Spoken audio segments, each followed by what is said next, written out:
नमस्कार बंधुगण।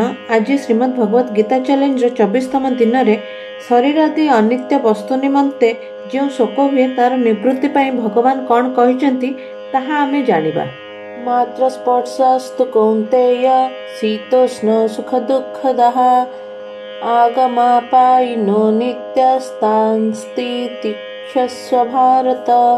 अर्थात हे कुंती नंदन, इंद्रिय मनकर विषय व जड़ पदार्थ शीत अर्थात अनुकूलता और उष्ण अर्थात प्रतिकूलता द्वारा सुख दुख प्रदान करे।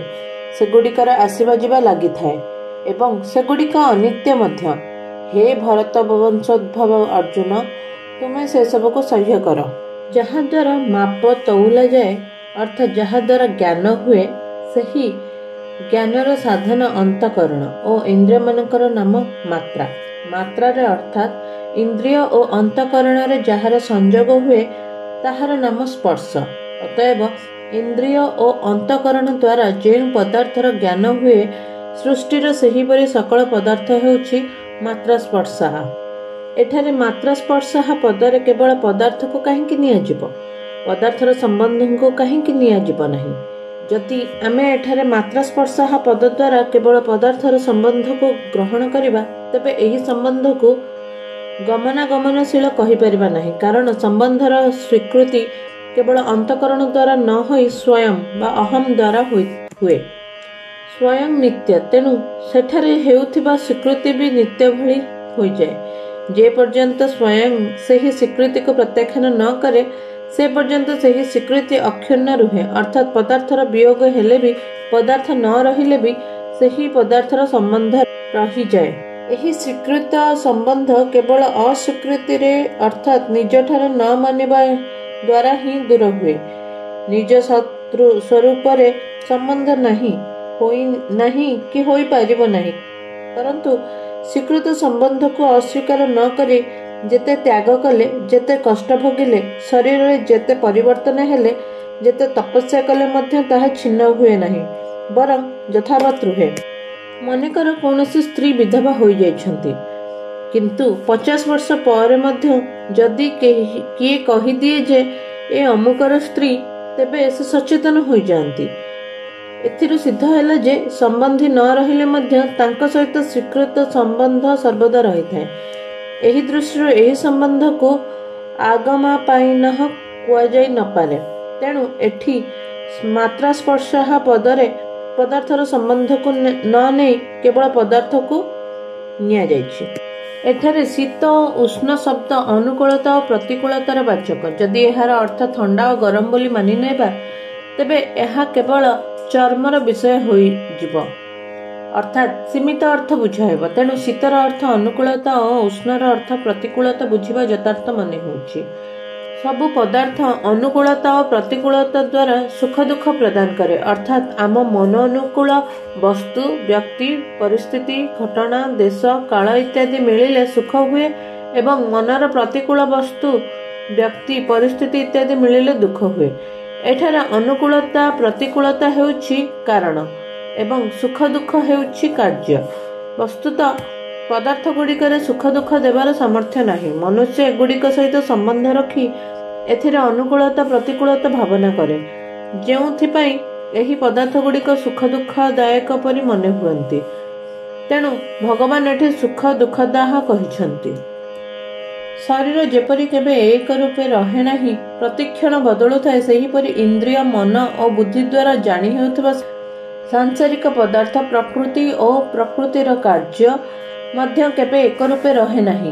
ताहार संयोग और वियोग लगी रही थाए। आमे इच्छा करथुवा पदार्थ गुड़िकर संयोगरु सुख मिले एवं वियोगरे दुख अनुभव हुए। इच्छा न करथुवा पदार्थ गुड़िकर वियोगरु सुख मिले एवं संयोगरे दुख अनुभव हुए। पदार्थ गुड़िक मध्य गमनागमनशील और अनित्य। सेहीपरि जेउमानक साहाय्यरे पदार्थ गुड़िक जानी हुए सही इंद्रियगण और अंतकरण मध्य गमनागमनशील और अनित्य, तथा पदार्थरु हेउथिबा सुख दुख मध्य गमनागमनशील और अनित्य। मात्र स्वयं सदा यथावत विद्यमान निर्विकार और नित्य। तेणु ए सब को सह्य करिनेबा उचित। अर्थात ए सबुर संयोग वियोगरे सुखी दुखी न होई निर्विकार रहिबा उचित। सुख और दुख दुईटी जाक भिन्न भिन्न, किंतु ए सबुर द्रष्टा जणे एवं से ए दुईटी पृथक निर्विकार। परिवर्तनशील को देखिले स्वयं बा स्वरूप अपरिवर्तनशील बा निर्विकार बोली स्वतः अनुभव हुए। एठारे शीत शब्द अनुकूलतार एवं उष्ण शब्द प्रतिकूलतार वाचक। तात्पर्य है अधिक शीत हेले वृक्ष सुखी जाए एवं अधिक गरम हेले मध्य वृक्ष सुखी जाए। तेणु शीत और गरम दुईटी जाक परिणाम दृष्टि सामान, सेहीपरि अनुकूलता और प्रतिकूलता मध्य सामान। सुतरां भगवान एही दुईटी को सह्य करिबा पई अर्थात ए दुईटी ऊर्ध्व को उठिबा पई आज्ञा देउछन्ति। सबु पदार्थ आदि अंतयुक्त, उत्पत्ति विनाशशील और संयोग वियोगशील। से गुड़िक स्थायी नुहे, कारण से गुड़िक उत्पत्ति पूर्वर नथिला कि विनाश पर मध्य रहिबो नाही। तेणु से गुड़िक आगम पाई। जदि केही कुहे ए सबु उत्पत्ति पूर्वर और विनाश पर रहे नाही सिना, हेले मध्य काल रे तो रहुथिबो। सेथिपई भगवान कहउचंती अनित्य होइथिबारु एहा मध्य काल रे भी रुहे नाही, प्रतिक्षण बदलु थाए।